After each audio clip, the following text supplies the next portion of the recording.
आज आप लोग कथा श्रवण करने के लिए बैठे हो। आज कौन सा दिन है मालूम है आपको? कौन सा वार है? मंगलवार। सावन के महीने में मंगला गौरी व्रत प्रारंभ हो जाता है।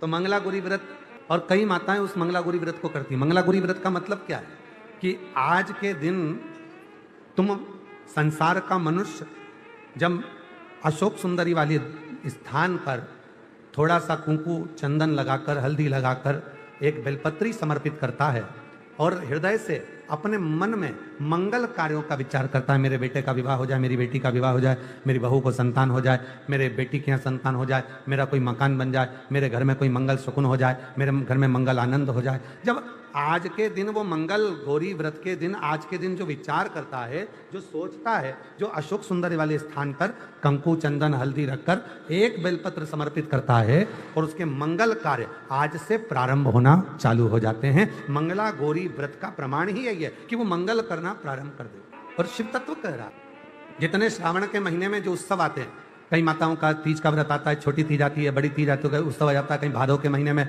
हरताली का उत्सव आ जाता है। ऐसे जो जितने त्योहार हैं, आप जरा अंदाजा लगा कर देखना, भगवान नारायण विश्राम करे, अपना पूरा कार्यभार भगवान शिव जी को दे दिए। चतुर्मास में 4 दिन भगवान शंकर पूरे काम को संभालते हैं। और जितने त्योहार पूरे साल में नहीं आते, उससे ज्यादा त्योहार ये 4 महीने के अंदर आ जाते हैं।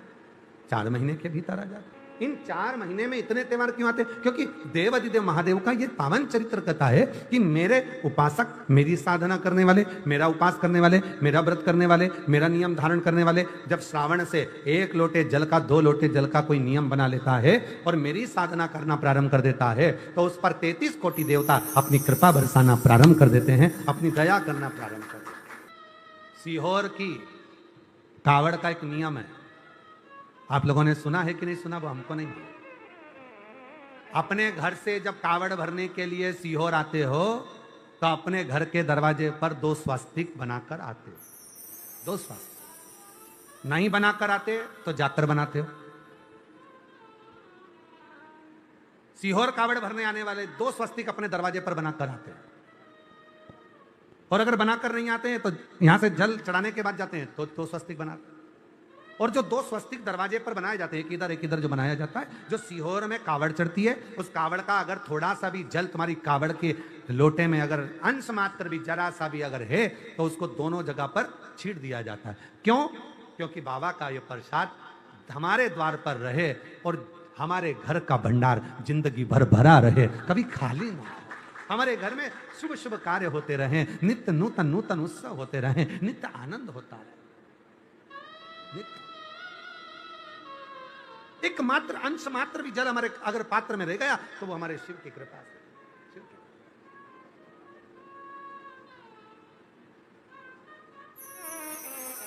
और निवेदन करूं आप सबसे, जितने शिव महापुराण की कथा को श्रवण कर रहे हैं, 25 अगस्त को जब आप बाबा की भौम प्रदोष की कावड़ बन रहे हैं, हमारे यहाँ जितने प्रदोष होते हैं, रवि प्रदोष, शनि प्रदोष, जिस बार को प्रदोष पड़ता है उसको वो प्रदोष के नाम से पुकारा जाता है। रविवार को पड़ा तो रवि प्रदोष, सोमवार को पड़ा तो सोम प्रदोष, बुधवार को पड़ा तो बुध प्रदोष, मंगल को पड़ा तो भौम प्रदोष। सारे प्रदोषों में कामना सिद्धि की प्रदोष अगर मानी गई है तो भौम प्रदोष को माना जाता है, मंगलवार को माना जाता है। मंगलवार के दिन, मंगल के दिन जब प्रदोष पड़ती है तो भौम प्रदोष कहलाती है। और उस दिन जब हम बाबा को कावड़, और अब की बार तो बाबा की बड़ी कृपा हुई है, जो 25 अगस्त को जो कावड़ सीहोर की भराएगी उस दिन भौम प्रदोष रहे बाबा की। जब कावड़ भरते हैं तो बाबा से निवेदन कर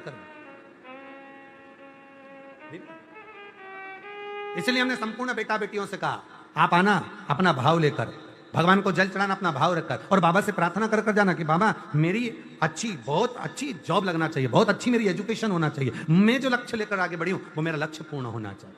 और अपनी मेहनत को 4 गुना करो, परिश्रम 4 गुना करो, और शिव जी पर लोटा भर जल चढ़ाते हो, फल मिलेगा। आज व्यक्ति क्या करता है कि वो विचार करता है कि मैं मंदिर चले गया और मैं पढ़ाई ना करूं, मैं किसी को अपना हाथ दिखाया और उसने कह दिया तेरे भाग्य में नौकरी नहीं है सरकारी और तुम घर में बैठ गए ना। उसने बताया ना कि तेरे भाग्य में सरकारी नौकरी नहीं है तो तू 4 गुना पढ़ाई करना प्रारंभ कर। अब उसके वचन को टाल कर बता, इतनी मेहनत कर, इतनी मेहनत कर कि उसके वचन पलट जाए और तेरी सरकारी नौकरी लग जाए। तो तू शिव पर भरोसा तो कर, अपनी मेहनत, अपनी लगन, अपना परिश्रम कर कर आगे बढ़ो। सारी समस्या का हल सावन में 2 लोटा जल।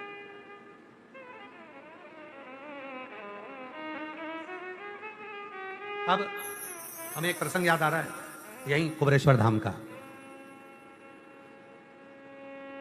एक लड़की की उम्र हो गई, ग्वालियर के पास की बच्ची थी, अपनी मम्मी के साथ आई थी। उसकी उम्र हो गई 32 साल, संबंध नहीं हो रहा। दरवाजे पे बहुत देर तक उसने सबसे अभिनय करा, तो हम जा रहे थे तो बाहर मिलना हो गया। ऐसे तो हम किसी से मिलते नहीं, पर कहीं जा रहे हैं उस समय पर मिलना हो गया। और वो हाथ जोड़कर बोली, गुरुदेव मेरा विवाह नहीं हो रहा। मैंने कहा दिक्कत क्या ब्याह में? कहा सब ने मना कर दिया कि इसको मंगल है और मंगल बड़ा प्रबल है और इसका विवाह नहीं होगा। हमने कहा शिवजी की धर्म पत्नी का नाम भी मंगला है।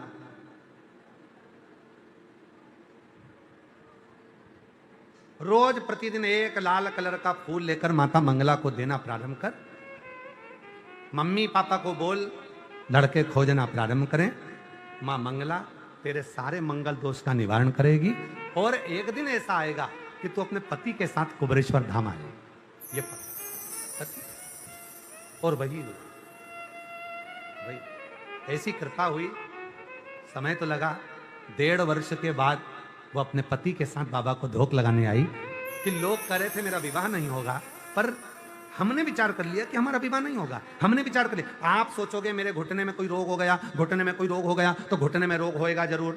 आपने सोच लिया मेरे शरीर में गठान हुई है, वो गठान कहीं बेकार तो नहीं है, वो गठान कहीं कैंसर की तो नहीं है, वो गठान इतनी बेकार तो नहीं है। जब बार बार मन में लेकर आओगे कि वो गठान ऐसी है, वो गठान ऐसी, वो गठान ऐसी, तो वो रोग आ जाएगा।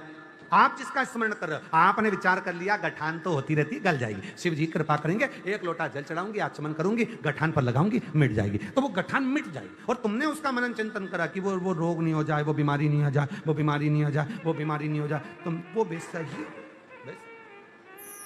सोच, अच्छा विचार करो, अच्छी सोच रखो, अच्छे विचार में डूबो, अच्छा होगा। और जब हम गलत विचार करते हैं, गलत सोच रखते हैं, तो वो गलत होना प्रारंभ होता। और शंभो शरणे पड़ी मांगो घड़ी रे घड़ी, दुख काटो दया करी दर्शन आपो। पार्थिव शिवलिंग के पूजन से क्या मिल सकता है? शिव महापुराण की कथा कहती है जीवन का ऐसा कोई सुख नहीं है, जीवन का ऐसा कोई आनंद नहीं है जो पार्थिव शिवलिंग से नहीं प्राप्त किया जा सकता। दुनिया का सारा सुख पार्थिव पूजन से प्राप्त कर सकते। पार्वती जी ने पार्थिव पूजन कर कर शिव जी को अपना पति बना लिया और भगवान भोलेनाथ जी के साथ में माता पार्वती जी का मंगल विवाह हुआ। भगवान शंकर ने माता पार्वती से कहा था, पार्वती जब मनुष्य रोग से ग्रसित होगा, यह मानव का शरीर जब रोगों से घिर जाएगा, तब तेरे फेंके हुए कुंदुक नाम का अगर वो स्मरण करेगा और कुंदकेश्वर का नाम लेकर 1 लोटा जल लाल चंदन मिलाकर मेरे शिवलिंग पर समर्पित करेगा, तो वो रोग से मुक्त हो जाएगा। चढ़ाओ 1 लोटा जल। कभी कभी अगर ऐसा लगे जीवन में कि दुख बहुत ज्यादा आ गया है, बहुत तकलीफ आ गई है, तो लाल चंदन को घिसकर उस लाल चंदन का लेपन भगवान शंकर पर कर कर फिर पानी चढ़ाओ। अगर कोई संकट भारी है और निकट रहा, जैसे किसी नारी का गर्भ नहीं ठहर रहा, 15 साल हो गए, 20 साल हो गए, 25 साल, जैसे इसने लिखा एक माता ने कि 18 साल की बेटी हो गई थी पर संतान में पुत्र नहीं, तो उसने भाव से कथा सुनी। ऐसे आपके भीतर अगर 20 साल हो गए, 25 साल हो गए, 30 साल हो गए, संतान का सुख ही नहीं है, लाल चंदन का लेपन बाबा भोलेनाथ पर करना प्रारंभ करो। पीठिका पर लाल चंदन का लेपन करना प्रारंभ करो। लाल चंदन से बाबा का श्रृंगार करना प्रारंभ करो। एक बेलपत्री पर लाल चंदन, दोनों पत्ती नीचे वाली, जो नीचे की जो 2 पत्ती होती है, इस पे लाल चंदन और बीच वाली पत्ती पर पीला चंदन लगाकर बाबा के शिवलिंग को समर्पित करिए। बाबा से प्रार्थना करिए, रोज प्रार्थना करो। परंतु एक बात का स्मरण रहे, 25 साल हो गए, 20 साल हो गए, 30 साल हो गए, संतान नहीं, तो पहले जल से अभिषेक कराना, अभिषेक कराकर उस जल का आचमन करने के बाद हाथ को खासा करना, धोना, उसके बाद में फिर वापिस बाबा का स्नान कराओ, फिर चंदन का लेपन कराओ, फिर एक लोटा जल चढ़ाकर बाबा का स्नान कराओ। बाबा का बड़ा सुंदर भाव से लाल चंदन से जो अभिषेक करता है, बाबा को लेपन कर कर फिर जल चढ़ समर्पित करता है, निश्चित है उसकी गोदी मेरा देव अधिदेव महादेव जरूर भरता है। ये निश्चितता है। हम तो बेटियों से भी कहते हैं, जिसका विवाह नहीं हो रहा हो, 25 साल 30 साल 27 साल 28 साल 32 साल 40 साल हो गए हो, नहीं हो रहा हो बेटा बेटी का विवाह, उसे लाल चंदन का प्रयोग अशोक सुंदरी वाली जगह पर 7 बिंदी लाल चंदन की लगाकर 7 बेलपत्र 7 बिंदी पर रखिए और महाराज अपनी कामना कर कर भगवान से आइए, बाबा देगा, करेगा, 3-4 महीने में विवाह पक्का करेगा। ये लाल चंदन की महत्वता है शिव तत्व। और आज भी नियम है महाराज, जिसकी फैक्ट्री नहीं चलती हो, प्रॉपर्टी की आप खरीदारी बेचादारी करते हो, प्रॉपर्टी से जुड़ा हुआ काम करते हो, या लोहे से जुड़ा हुआ करते हो, या फैक्ट्री आदि का कर्म करते हो, कोई मैन्युफैक्चरिंग करते हो, वो नहीं चल रहा, तो हनुमान जी के उल्टे पांव का सिंदूर लीजिए और हनुमान जी के दूसरे नंबर के भाई गतिमान का नाम लीजिए। किसका नाम लेना है? गतिमान। गतिमान का नाम लेकर फैक्ट्री के बाहर या फैक्ट्री पर एक स्वस्तिक का निर्माण कर दीजिए, हनुमान जी के उल्टे पांव के सिंदूर और गतिमान का नाम लेकर। कभी आपकी फैक्ट्री कोई काम नहीं निकालेगी, उन्नति की ओर ही लेकर जाएगी, कभी घाटे की ओर नहीं जाएगी। गतिमान का नाम, रतिमान, केतुमान, मतिमान, ये जितने भी नाम है हनुमान जी के भाइयों के, ये सब कल्याण करते हैं। एक एक नाम कल्याण करते हमारे, एक एक। महाराज वो जिन बच्चों को निमोनिया हो जाता है ना, वो सर्दी का कोटा रहता है, बहुत सर्दी बच्चों को बनी रहती है, तो हर दिन 5-10 दिन में बाकी दौड़ के डॉक्टर के पास लेके जाओ, फिर डॉक्टर के पास ले। वैसे तो डॉक्टर के पास बच्चे आजकल के जमाने के जाते ही जाते हैं, हर 15 दिन 20 दिन में, तो इसके पीछे वो चले जाए। एक हास्य व्यंग में हमसे पूछा किसी ने, महाराज जी आज के बच्चे बार बार हॉस्पिटल डॉक्टर क्यों जाते हैं? तो हमने कहा देखो भैया, बच्चा जहाँ जन्म लेता है उनसे उनसे प्रेम ज्यादा होता है। पहले नानी के घर में पैदा होता था, इसलिए नानी के घर ज्यादा जाता था, दादी के घर में ज्यादा पैदा होता था, इसलिए दादी के घर ज्यादा जाता था। आज के बच्चे हॉस्पिटल में ज्यादा पैदा होते हैं, इसलिए हॉस्पिटल ज्यादा घूमने जाते हैं। ये हास्य। पर यदि बच्चे को सर्दी ज्यादा होती है, निमोनिया ज्यादा होता हो, ठंडा का कोटा ज्यादा रहता हो, तो पीपल के 5 पत्ते महाराज उस पर घृत लगाकर हनुमान जी के तीसरे नंबर के भाई व्रतिमान का नाम लेकर, व्रतिमान का नाम लेकर बच्चे की छाती पर एक वस्त्र से उसको बांध दीजिए, रात्रि भर बंधे रहने दीजिए महाराज। और बांधना कौन से दिन है? 12 तिथि को, बस एक बार बांधना, उसके बाद सर्दी का कोटा नहीं रहता, बच्चा स्वस्थ अपने आने में। बत्ती 2 जो पत्तियां हैं, इन पत्तियों के ऊपर एक एक शमी पत्र और लाल चंदन ये रखकर, कितना भी रोगीला व्यक्ति हो, रोग से ग्रसित व्यक्ति हो, जिंदगी में कितना ही दुख पड़ रहा हो, बेलपत्र की ये दोनों पत्ती जिसके ऊपर शमी पत्र रखकर, लाल चंदन रखकर, श्री हनुमान जी महाराज और हनुमान जी महाराज के तीसरे नंबर के भाई श्री गतिमान जी, नीचे के क्रम में आते हैं श्री गतिमान जी। उन गतिमान जी और हनुमान जी का नाम लेकर जो शिवलिंग के ऊपर समर्पित कर देता है, रोग का निवारण होता ही। ध्यान दीजिएगा, पंचमुखी हनुमान का एक स्मरण, पंचमुखी हनुमान का एक भाव। महाराज जैसे बहुत ज्यादा तकलीफ अगर व्यक्ति को हो गई है, बहुत कष्टमय जीवन चल रहा है, हार गए हर जगह से और तकलीफमय जीवन चल रहा है, तो पंचमुखी हनुमान का एक शिव महापुराण का और स्कंद पुराण का एक बड़ा सुंदर मंत्र है। उस मंत्र को आप सब एक बार हमारे साथ में बोलें। ओम नमो हनुमते रुद्र अवताराय सर्व शत्रु संहारणाय सर्व रोग हराय सर्व वशीकरणाय रामदूताय स्वाहा। बस इस मंत्र को हाथ में काली तिल लेकर, एक जौ लेकर और गूगल लेकर, थोड़ा सा उसमें गाय का घी डालकर, कंडे को या अग्नि को जलाकर इस मंत्र का 11 बार 21 बार जाप कर कर अपनी कामना कर कर छोड़ दीजिए। कैसा भी रोग हो, बीमारी हो, कष्ट हो, दुख हो, तकलीफ हो, 21 दिन के अंदर वो आनंद आना प्रारंभ कर देता है। इस मंत्र स्कंद पुराण का, शिव महापुराण का ये मंत्र मूल पंचमुखी हनुमान सुख देंगे। और एक और चीज याद रखिए हमारा,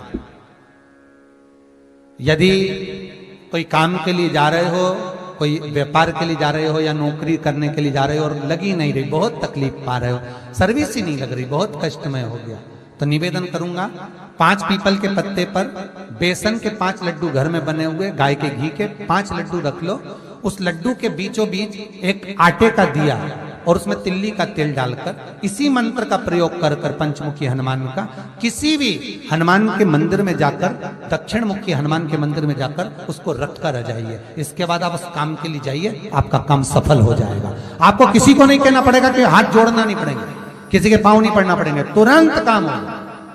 बस इस मंत्र का स्मरण कर कर पंचमुखी हनुमान का भूतेश्वर जो मंत्र है वो सुख देने वाला।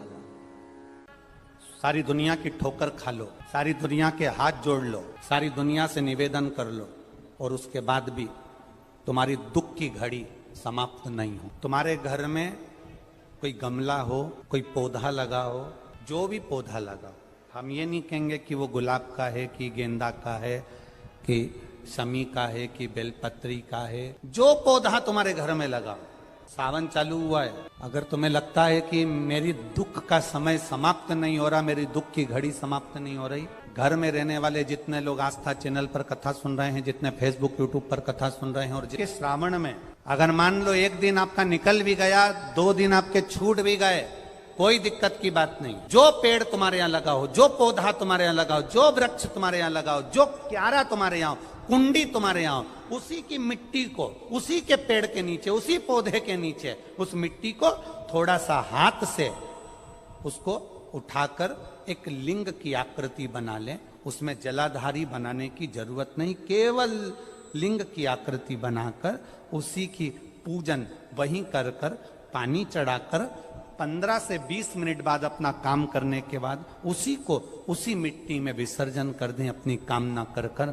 देव अधिदेव महादेव 2 महीने के बाद क्या देगा ये वही जान सकते। देख लिया हमने, बहुत बहुत प्रयास कर कर देख लिया, सारी दुनिया का हमने प्रयोग कर कर देख लिया। इनसे भी पूछा, उन्होंने कहा वाशरूम इधर बना दो, वास्तु शास्त्री ने कहा ये बना दो, ज्योतिष आचार्य ने कहा ये बना दो, उन्होंने कहा ये बना दो, उन्होंने कहा वो बना दो। हमने दुनिया का काम कर कर देख लिया, हाथों की अंगूठियां बदल कर देख ली, नग आभूषण बदल कर देख लिए, सोने की दिशा बदल कर देख ली, सीढ़ियों की दिशा बदल कर देख ली। अब जब सारी दिशा बदल कर देख ली, सारा काम कर कर देख लिया, उसके बाद भी अगर हमारी ग्रह दशा नहीं सुधरे, हमने सबके दरवाजे जाकर देख लिया, देवी देवता उनके भी धोक धोक के देख लिया, पर जब भी अगर हमारी दशा ना सुधरे तो फिर कहीं मत जाना, महादेव के चरणों में जाकर बस उसकी आराधना में लग जाना। श्रावण महीने की जो महापुराण की कथा यहाँ चल में 3 चीजों का वर्णन बड़ा विशेष आया है। महादेव, जम के बोलो पहले